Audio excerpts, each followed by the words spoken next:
Hello guys, welcome back to another video, and today I'm going to teach you how to make the Fibonacci code basically in C. This is my first C coding video ever. I normally do Python, but this is my first C coding video. And yeah, let's just get started.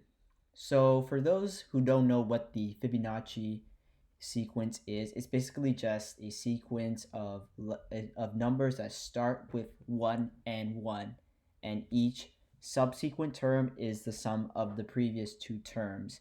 And what this program is going to do is it's going to take a number in, let's say 10 for example, and it will print out the 10 terms of the Fibonacci sequence. So for example, if we input the number 10, this program should output 1, 1, which are the two starting letters, 2, because 1 plus 1 is 2, 3, because 1 plus 2 is 3, then 5, 8, 13, 21, 34, and finally 55. And our program will be able to also do this and print them out in reverse as well. The first thing we'll do is obviously create your C file. I'm using Visual Studio Code. There'll be a video in the future coming out on how to set up Visual Studio Code for C. And the first thing you want to do is you will want to include these packages, I like to call them. I don't know what the word is. And the reason why is because these, I don't know what they're called in C, packages I guess, but they basically input all the standard input-output functions. For example, these packages include basically the printf function and scanf function, which are functions, and those are very important for basically almost any C program that you're doing. So that's why we import these here. We will first, of course, do our int main, but we're also going to use a function to handle the Fibonacci sequence, and that function will be int Fibonacci, and this function is going to have, I've got the word of it, it's like parameters. Yes, it's called parameters. I just remembered. Parameters, that's the word. This function is going to include a parameter called input, which will be basically whatever the user inputs. Our first variables are going to input that we're going to have is first is actually going to be an array. And the reason why is because this is a sequence of numbers, and using arrays, we could actually do this without arrays. However, if we want to print out the Fibonacci sequence in reverse, then we might have to use arrays, because arrays are very useful for that. They can store multiple numbers, not just one like a variable. And so we're going to call this array fsum, and we're going to call, and the length of this array is going to be whatever the user inputs, which is going to be the length, of course. And we know for a fact that the first two numbers of the Fibonacci sequence is 1 and 1. And so knowing that the first two numbers of the Fibonacci sequence to be 1 at fsum at the placeholder at 0, and then fsum at 1, which are just basically the position of where these numbers are located, 0, 1, 2, 3, 4, 5, 6, 7, 8. For example, in the Fibonacci sequence, the number 2 will be located at f2. And so fsum 1 be equal 1. And this is going to be important. And then we're going to set a counter, because we're going to use while loops, of course.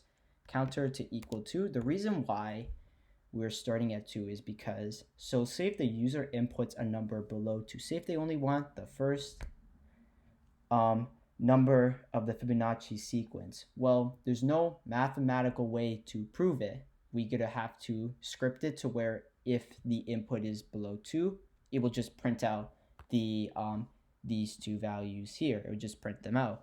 And so, because there's no really mathematical way to prove these numbers, because they are literally the starting ones. And so the first thing we're going to do in this function is if the user's input, they input less or equal to 2.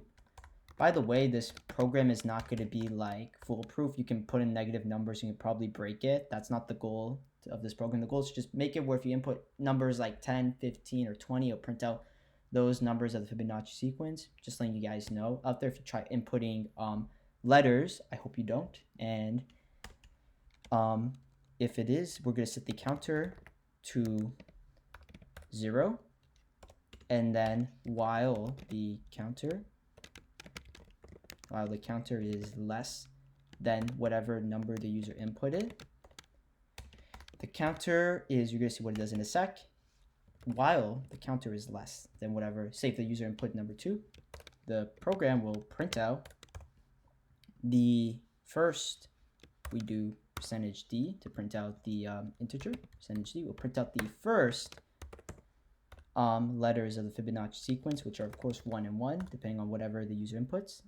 And it will be based, and we'll find these based on whatever counter equals. Since it equals 0 at the beginning, it will go to the 0 location of this array, and it equals 1, and it will print that out. And then we will do counter plus plus, and what that does, it just adds one number to the counter, just adds it by 1, so it will be counter 1 after, and eventually it will hit 2, counter will hit 2, and then it will stop. This is just because this is, as I explained before, there's no mathematical way to prove how you get these two numbers. We want to make this code as efficient as possible. We don't want to script everything. And so, yeah. Now here is where we get into the good stuff. Say if the user doesn't input the number 2, say if they input the number 15, for example. Well, we're going to make an else function. And basically this includes every number the user inputs that is over 2. Else if the user inputs anything over 2, it will literally we will set the counter. Actually we won't, we will do printf. And we'll first print out the first 2 numbers of the Fibonacci sequence. The reason why is because we know the user is inputting a number over 2, and so we might as well print these 2 out first because there's no mathematical way to prove these at all. And as I said before, I don't want to keep repeating myself, but it is true. And then while the counter, this is looking very similar to the code before, but we'll get to the interesting thing. While the counter is less than the input, while it's less than the input, because yes, we're still using the same counter, fsum, this is the interesting part, counter is going to equal fsum. This is our array. If you guys, just hope you guys know, it's going to equal to the counter minus 1 plus fsum counter minus 2.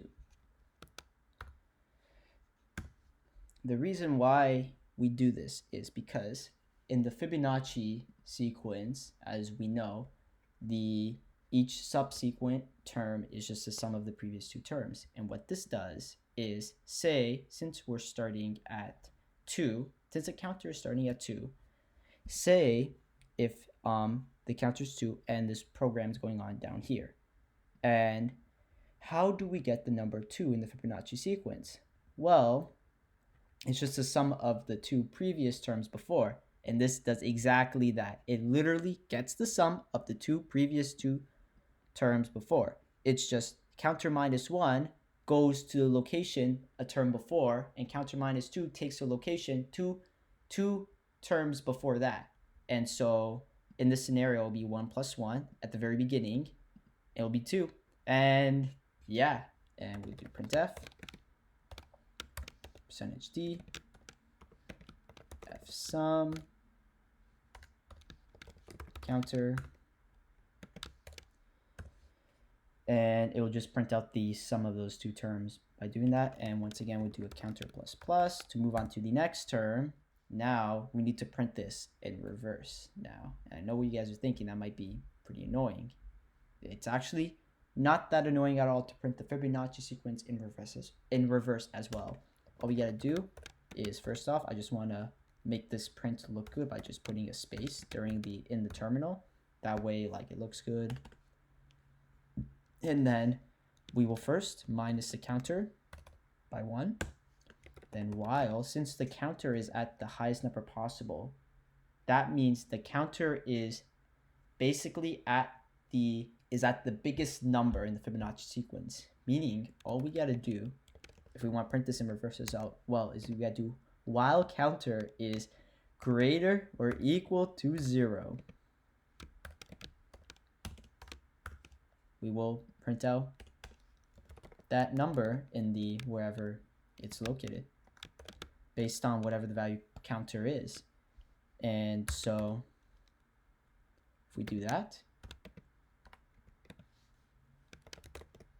it's literally the same thing as before, but just reversed. And we don't even have to do the math behind it like here, because we already did the math when trying to print out the Fibonacci sequence. And printing in reverse, we're just going backwards. And it's even easier since the counter is already at the biggest, at the last number in the Fibonacci sequence.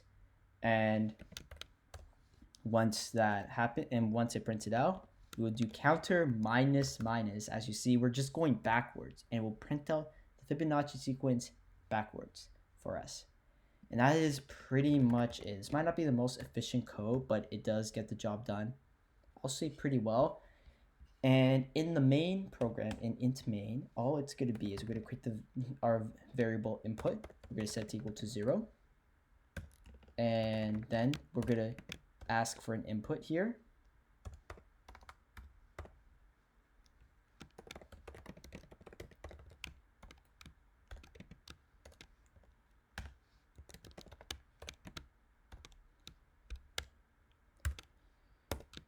And we're going to scan f. That's why we need those basic functions. That's why we imported them before.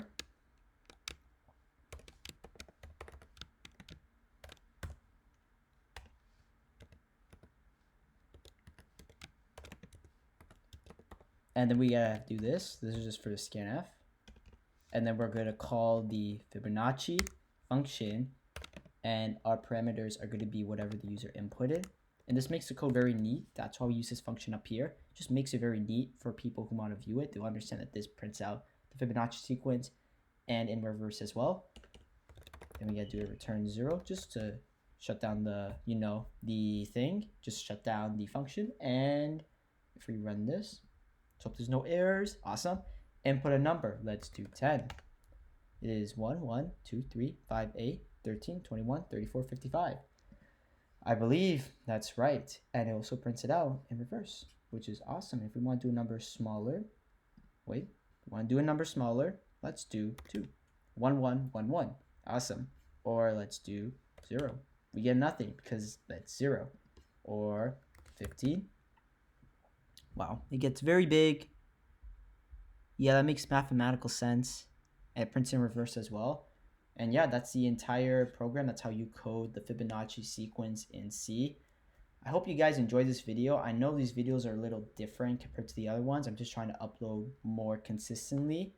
That's kind of my goal. If you guys have any advice on how I can get better, just leave a comment down in the comment section. But if you guys like this video, give it a thumbs up and subscribe. If you didn't, give it a thumbs down. Just comment why and how I can improve.